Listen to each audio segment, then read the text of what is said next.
As lojas já estão lotadas. O corre-corre é para comprar o presente do Dia dos Pais. É ótimo, eu depois sou pai, eu adoro ganhar presente. Mas, além dessa questão do consumo, essa data é uma oportunidade para pensarmos nas crianças que não vão ter o que comemorar e com quem comemorar neste domingo. De acordo com a ministra Eliana Calmon, Corregedora Nacional de Justiça, chega a 5 milhões o número de crianças sem o nome do pai na certidão de nascimento. 5 milhões. Impressionante. Para falar sobre este assunto, vamos direto a Salvador. A nossa entrevistada é a promotora de justiça Lúcia Helena Ribeiro da Cruz, que coordena um serviço de referência nacional, o NUPAR, Núcleo de Promoção da Paternidade Responsável, que é um trabalho do Ministério Público da Bahia. Muito bom dia, doutora Lúcia, é um prazer tê-la aqui no Manhã no Parlamento. Bom dia, Lincoln e Macário, prazer nosso do Ministério Público.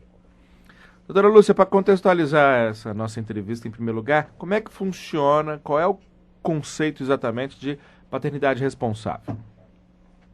O conceito de paternidade responsável, você sabe que é um conceito subjetivo. O nome de paternidade é relativo a pai, responsável significa o pai responsável. A paternidade é aquele que, sabendo de que a criança poderá ou não ser seu filho, buscar os caminhos, no caso de dúvida, para que ele possa solucionar, resolver a dúvida e poder, sim, comparecer ao cartório, né, e solicitar a inclusão do seu nome no registro civil de nascimento do filho. Então, paternidade responsável significa pai responsável, aquele que mesmo estando ligado à mãe do filho, seja pelo elo do casamento, mas que ele teve um namoro, um caso, e daí veio uma gravidez e nasceu uma criança, ele procura o que? Assumir o compromisso de ser pai, ser responsável, significa assumir essa condição de pai. E como é que é o trabalho no dia a dia do núcleo? Além disso, eu queria perguntar também sobre as principais causas do não reconhecimento de paternidade, porque eu acredito que não seja simplesmente uma negativa do pai. Às vezes ele nem sabe que tem um filho, né? Daniele, a verdade é que as causas, nós podemos enumerar diversas causas, né? Entre elas, a falta de informação, o desconhecimento, a falta de compromisso, de responsabilidade, né? Essas são algumas das causas que nós enumeramos para que essa criança ou que esse pai não tenha acesso ou não promova o reconhecimento dos seus filhos. É o nosso procedimento aqui no Núcleo da Promoção da Paternidade no Ministério Público do Estado da Bahia, nós temos alguns passos. O primeiro passo, nós temos um convênio firmado com as secretarias de educação do município e do estado, que todos os anos nós temos acesso ao número de crianças e adolescentes que estão nas escolas públicas sem que tenham no seu registro de nascimento o nome do pai. O segundo passo, nós temos um serviço social muito dinâmico, então nós fazemos, quando recebemos esses dados, olhamos os bairros que têm a maior demanda e fazemos a escolha e vamos trabalhar o bairro, fazendo o levantamento das redes sociais e, em seguida, reunião com gestores das escolas do município e do estado, convidando as mães para fazer um trabalho de conscientização. É a informação, é isso que a gente observa, que na grande maioria das vezes o que falta realmente é a informação. Não é um trabalho fácil, porque você sabe que o trabalho de conscientização não é fácil, mas são os nossos passos dados pelo nosso Ministério Público. E após esse trabalho, essas palestras que são desenvolvidas nessas escolas, isso por bairro, nós então, já orientando a mãe, damos para cada mãe uma notificação com o nome do suposto pai, para que eles compareçam em audiências previamente agendadas na unidade móvel do Ministério Público da Rua, que é um projeto nosso. Nós temos um ônibus todo equipado com gabinete de promotor para promotores, nós temos toda a parte de informática, né? Então nós nos deslocamos para o bairro, a depender da necessidade, ficamos 15, ficamos 10, ficamos 21 dias para atendimento àquela população. Além disso, Daniele, nós também atendemos o dia a dia de segunda a sexta, que fica na Avenida Joana Angélica, número 1380, é um casarão chamado Palacete Ferraro, na ladeira da nossa antiga Fonte Nova. Então, esse é um trabalho, eu digo que é um trabalho de formiguinha. Todos os dias nós promovemos no nosso núcleo o reconhecimento de paternidade responsável, dizendo também que é um trabalho espontâneo, extrajudicial. Significa dizer que nós não ingressamos com processos, salvo casos realmente em que o suposto pai não comparece, ou se comparece, se nega a submeter o exame de DNA. Então, nesses casos, sim, nós ingressamos com a ação de investigação de paternidade.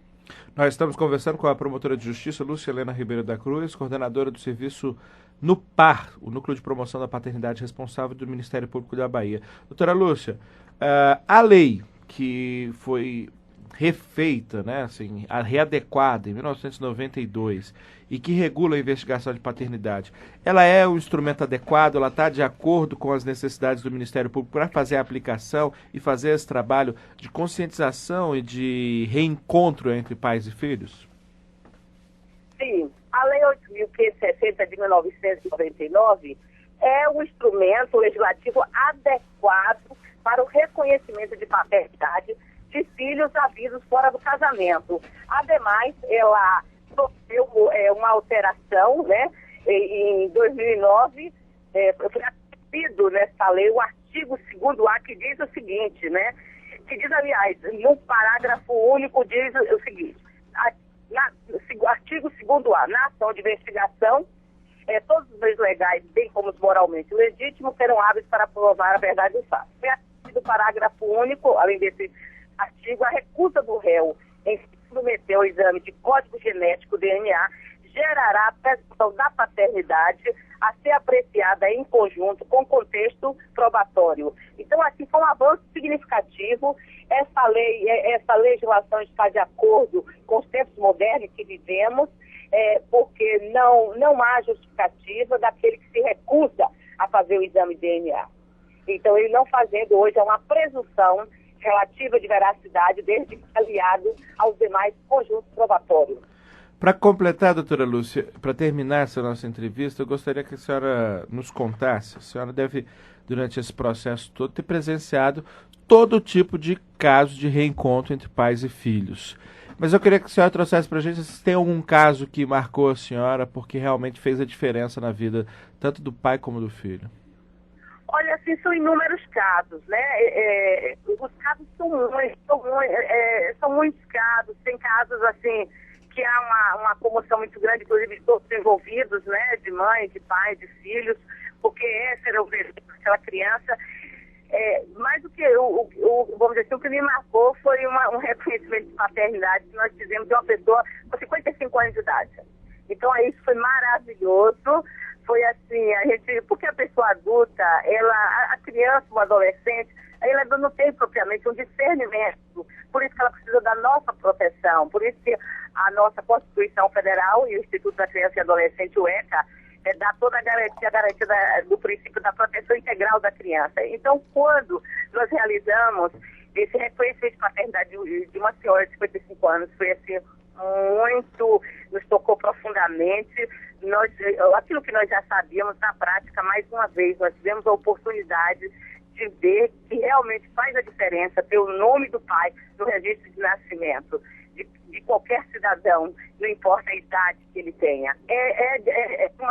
Isso faz um bem emocional, um bem psíquico, harmoniza a vida daquele que não tem o nome do pai no seu registro de nascimento. Sem dúvida, o saldo deve ser sempre muito positivo no Núcleo de Promoção da Paternidade Responsável do Ministério Público da Bahia. Agradeço mais uma vez a promotora de justiça Lúcia Helena Ribeiro da Cruz, que coordena esse núcleo, por participar aqui do Manhã no Parlamento. Muito obrigado, doutora Lúcia. Eu que agradeço a você, Lincoln Macari e Daniele Popov, e dizer que no nosso Ministério Público do Estado da Bahia, de 2005 a 2011, a julho, nós já realizamos quase 40 mil reconhecimentos de paternidade espontâneos. Significa dizer, sem precisar ingressar com ação de investigação de paternidade em juízo. Que boa Obrigada, notícia. Parabéns, viu? Muito obrigado mais uma vez. Muito obrigada, viu? Bom dia.